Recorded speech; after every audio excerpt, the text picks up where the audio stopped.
সকলোকে নমস্কাৰ জনাইছোঁ। আহক আজি আমি নতুন এটা বিষয়লৈ আগবাঢ়ি যাওঁ।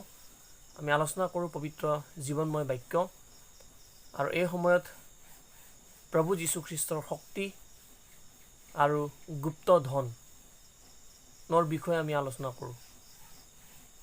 পোনপ্ৰথমে মই আজি আপোনালোকৰ আগত এটা কথা ক'ব বিচাৰিছোঁ যে প্ৰভু যীশু খ্ৰীষ্টৰ শক্তি কিমান মহান হয়, কিমান ডাঙৰ হয়। আৰু প্ৰভু যীশু খ্ৰীষ্টই এই পৃথিৱীত জীয়াই থকা সময়ত কিমান আচৰিত আৰু কিমান অদ্ভুত কাৰ্য কৰিলে। আৰু আমি বাইবেল পঢ়িলে আমি গম পাওঁ যে বাইবেলত বহুত কিছুমান এনেকুৱা ৰোগী আৰু বেমাৰী মানুহক প্ৰভু যীশুৱে সুস্থ কৰিছে। বহুত মানুহ সুস্থ কৰিছে, বহুত মানুহ মৃত্যুৰ পৰাই জীয়াইছে। আৰু এনেকুৱা এজন ব্যক্তিৰ বিষয়ে আমি অলপ সময় আলোচনা কৰিবৰ কাৰণে ওলাইছোঁ আপোনালোকৰ আগত।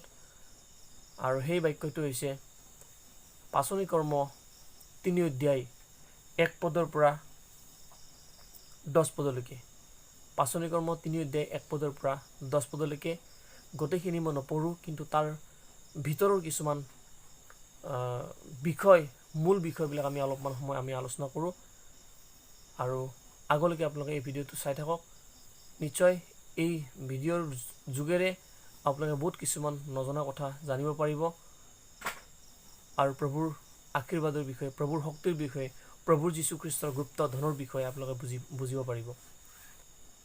আহক আজি আমি এই সময়ত আমি আলোচনা কৰোঁ। জন্মৰে পৰা এই সৰা ব্যক্তিজনে কাৰোবাৰ পৰা কিবা পাম বুলি আশা কৰি কিনে সেই ধৰ্মধাম মানে মন্দিৰৰ ওচৰত বহি কিনে কাৰোবাৰ পৰা কিবা পাম বুলি আশা কৰি বহি আছিলে। আৰু সেই সময়তে প্ৰভু যীশু খ্ৰীষ্টৰ শিষ্য পিতৰ আৰু জহন নামৰ দুজন ব্যক্তি সেই পথেৰে গৈ আছিলে। আৰু যেতিয়াই সেই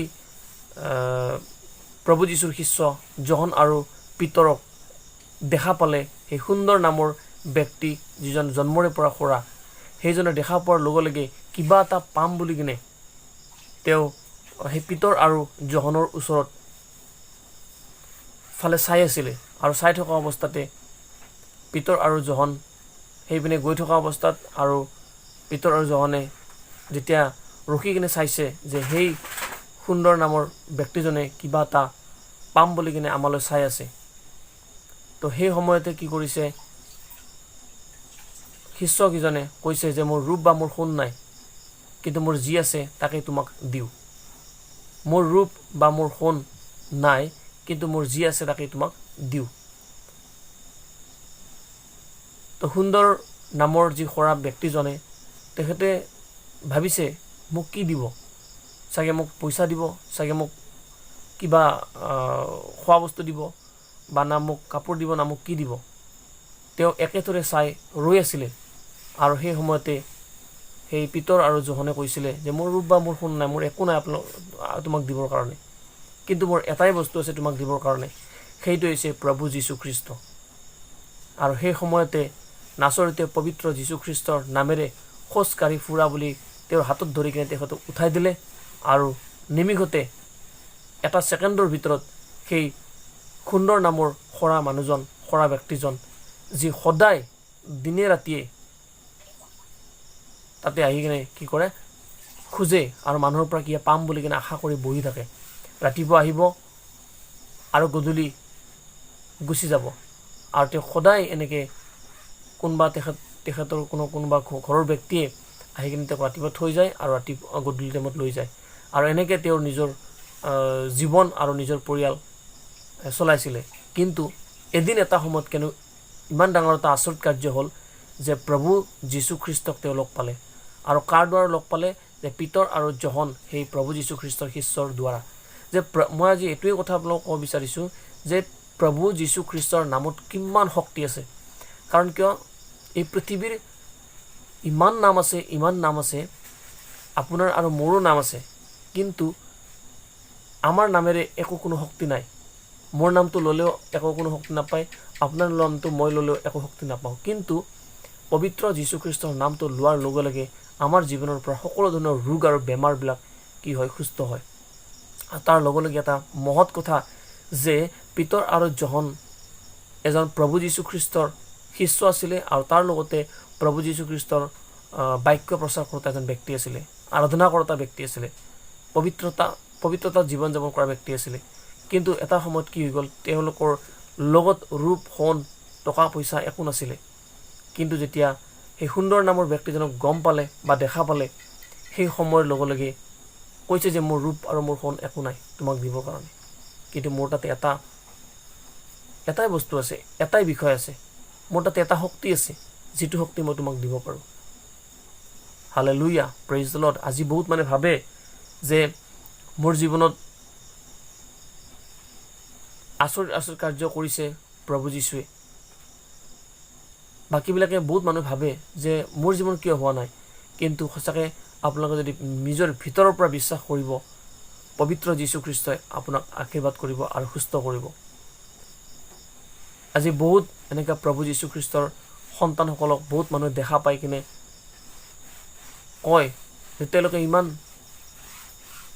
শক্তি ক'ৰ পৰা পাইছে, ইমান ধন সম্পত্তি ক'ৰ পৰা পাইছে। কিন্তু এটা কথা, কোনেও আমাক ধন সম্পত্তি নিদিয়ে, কিন্তু পবিত্ৰ যীশুখ্ৰীষ্টই আমাৰ জীৱনত সকলো দিয়ে। যি সকলোবিলাক এই পৃথিৱীৰ পৰা আমি উপাৰ্জন কৰিব নোৱাৰোঁ, কিন্তু ঈশ্বৰে আমাক জীৱনত দিয়ে। আৰু সেইটো হৈছে গুপ্ত ধন, যিটো গুপ্ত ধন আমাৰ ভিতৰত আছে। আজি আমাৰ হ'ব পাৰে আমাৰ টকা নাই, ধন আৰু সম্পত্তি নাই, কিন্তু আমাৰ ভিতৰত গুপ্ত ধন আছে, আৰু সেই গুপ্ত ধনটো হৈছে একমাত্ৰ পবিত্ৰ প্ৰভু যীশুখ্ৰীষ্ট। Hallelujah, hallelujah, praise the Lord. কাৰণ কিয়, এটাই কথা যে আমাৰ পবিত্ৰ যীশুখ্ৰীষ্টৰ নামত বহুত শক্তি আছে।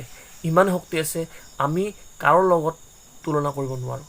এই পৃথিৱীৰ কোনো ব্যক্তিৰ লগত আমি প্ৰভু যীশুখ্ৰীষ্টৰ নামটো তুলনা কৰিব নোৱাৰোঁ। কাৰণ কিয়, আমাৰ প্ৰভু যীশুখ্ৰীষ্ট সত্য আৰু চিৰসত্য হয়। সেইকাৰণে বাক্যত ইমান ধুনীয়াকৈ কৈছে, মই আপোনালোকক পঢ়াই কিনে শুনাই দিব বিচাৰিছোঁ। পাচনি কৰ্ম 3 অধ্যায় 6 আৰু 7। পাচনি কৰ্ম 3 অধ্যায় 6 আৰু 7। তেতিয়া পিতৰে ক'লে, মোৰ ৰূপ বা সোণ নাই, কিন্তু যি আছে তাকে তোমাক দিওঁ। নাচৰতীয় যীশুখ্ৰীষ্টৰ নামেৰে খোজকাঢ়ি ফুৰা। এই বুলি তেওঁ তেওঁৰ সোঁ হাতত ধৰি তেওঁক তুলিলত। তেতিয়াই তেওঁৰ ভৰি আৰু গাঁঠিও বল পালে। Hallelujah, praise the lord. তো কি বুলি কৈছে, প্ৰভু যীশুখ্ৰীষ্টৰ নামেৰে সেই সুন্দৰ নামৰ ব্যক্তিজনক হাতত ধৰি কিনে কৈছে যে প্ৰভু যীশুখ্ৰীষ্টৰ নামত তুমি খোজকাঢ়ি ফুৰা বুলি এনেকৈ দাঙি দিছে। আৰু ইমান ডাঙৰ আচৰিত ঘটনা যে পবিত্ৰ যীশুখ্ৰীষ্টৰ নামত সুস্থ হৈ খোজকাঢ়ি ফুৰিছে। আৰু সেই তেতিয়াৰ পৰাই সেইজন ব্যক্তিয়ে প্ৰভু যীশুৰ নাম মহিমা কৰিছে। হালেলুয়া। তো আজি আপোনালোকৰ জীৱনত যদি এনেকুৱা কেতিয়াবা প্ৰভু যীশুখ্ৰীষ্টৰ দাস আৰু দাসীবিলাকে যদি প্ৰাৰ্থনা কৰাৰ বিনিময়ত যদি আপোনাৰ জীৱনত যদি এনেকুৱা কিছুমান আচৰিত কাৰ্য হৈছে, নিশ্চয় ইজনে সিজনৰ লগত আপোনালোকে ক'ব পাৰে আৰু প্ৰাৰ্থনা কৰিব পাৰে। নিশ্চয় সেই প্ৰভু যীশুখ্ৰীষ্টৰ নামত বহুত শক্তি আছে, কিন্তু সেই শক্তিটো আপোনালোকে নিজৰ নিজৰ জীৱনত, পৰিয়ালত আৰু ওচৰ চুবুৰীয়াত ব্যৱহাৰ কৰিব লাগিব। কাৰণ কিয়, আমাৰ প্ৰভু যীশুখ্ৰীষ্টই একমাত্ৰ এনেকুৱা সত্য ঈশ্বৰ, যিজন আমি প্ৰাৰ্থনা কৰিলে, আমি মাতিলে তেওঁ শুনা পায় আৰু আমাক উত্তৰ দিয়ে। বহুত কম সময়ৰ ভিতৰতে আমাক উত্তৰ দিয়ে, আৰু বহুত কম সময়ৰ ভিতৰতে আমাক উত্তৰ দি কিনে আমাৰ জীৱনটো ঠিক কৰি পেলায়। সেইকাৰণে মই এইটোৱে অনুৰোধ কৰিছোঁ, মই এইটোৱে আপোনাৰ ওচৰত বিনতি কৰিছোঁ যে আপোনালোকে পবিত্ৰ যীশুখ্ৰীষ্টৰ সেই নামটোক কিমান শক্তি আছে এবাৰ আপোনালোকে বাছ চাওক, আৰু পবিত্ৰ বাইবেলখন পঢ়ি চাওক, বুজি চাওক যে কিমান শক্তি পবিত্ৰ যীশুখ্ৰীষ্টৰ তাত আছে, আৰু আমি অনুভৱ কৰি চাওক যে আমাৰ প্ৰভু যীশু কিমান শক্তিশালী হয়। সেইকাৰণে মই এটা কথা ক'ব বিচাৰিছোঁ যে প্ৰভু যীশুখ্ৰীষ্টৰ নামত কিমান শক্তি আৰু গুপ্তধনৰ বিষয়ে, যে আমাৰ লগত একো নাই, কিন্তু আমাৰ লগত এটাই আছে, সেইটো হৈছে প্ৰভু যীশুখ্ৰীষ্টৰ নাম। Hallelujah, praise the lord. সেই প্ৰভু যীশুখ্ৰীষ্টৰ নাম লৈয়ে আমি আমাৰ জীৱনটো গৌৰৱ কৰোঁ। কাৰণ কিয়, যীশুখ্ৰীষ্ট হৈছে আজি, কালি আৰু সদাকাললৈকে জীয়াই আছে। আজি, কালি, সদাকাললৈকে জীয়াই আছে। প্ৰভু যীশু কৈছে নিজে, মই আলফা আৰু মই ওমেগা, মই আলফা আৰু মই ওমেগা, তাৰমানে মই আদি আৰু অন্ত, এনেকৈ বুলি কিনে প্ৰভু যীশুৰ বাক্যত লিখা আছে। প্ৰভু যীশু কৈছে আন এটা জেগাত, পবিত্ৰ যীশুৰ বাক্যত তেওঁ কৈছে, মই জগতৰ পোহৰ। হালেলুয়া, তো সেই জগতৰ পোহৰটো যদি মোৰ তাতে আছে, তো মোৰ এই জগতৰ পোহৰ যি মোৰ ভিতৰত যে আছে পবিত্ৰ যীশুখ্ৰীষ্ট, আৰু সেই যীশুখ্ৰীষ্টৰ দ্বাৰা মই গোটেই জগতখন পোহৰ কৰি পেলাব পাৰোঁ। আপুনিও পোহৰ কৰি পেলাব পাৰে, কিন্তু বিশ্বাসটো চবচে মেইন বস্তু। আৰু সেই বিশ্বাসৰ দ্বাৰাই আপুনি আপোনাৰ ঘৰত আৰু পৰিয়ালত আৰু ওচৰ চুবুৰীয়াত সেই পোহৰটো দিব পাৰিব, যদিহে আপুনি বিশ্বাস কৰে যে প্ৰভু যীশুৰ সেই শক্তি, প্ৰভু যীশুৰ সেই গুপ্ত ধনৰ বিষয়ে। হালেলুয়া। আৰু পিতৰ আৰু যোহনে যেনেকৈ দেখালে আমাৰ আগত আৰু সকলো মানুহৰ আগত, চেম তেনেকুৱা আপুনি আৰু মই দেখাব পাৰিম। আৰু আমি বিশ্বাসৰ যোগেৰে আমাৰ জীৱনত সকলো হ'ব। অসম্ভৱকো সম্ভৱ কৰিব পৰা আমাৰ প্ৰভু যীশুখ্ৰীষ্ট আপোনাৰ আৰু মোৰ লগত আছে। সকলোকে প্ৰভু যীশুখ্ৰীষ্টই আশীৰ্বাদ কৰক, প্ৰভু যীশুখ্ৰীষ্টৰ নামতে।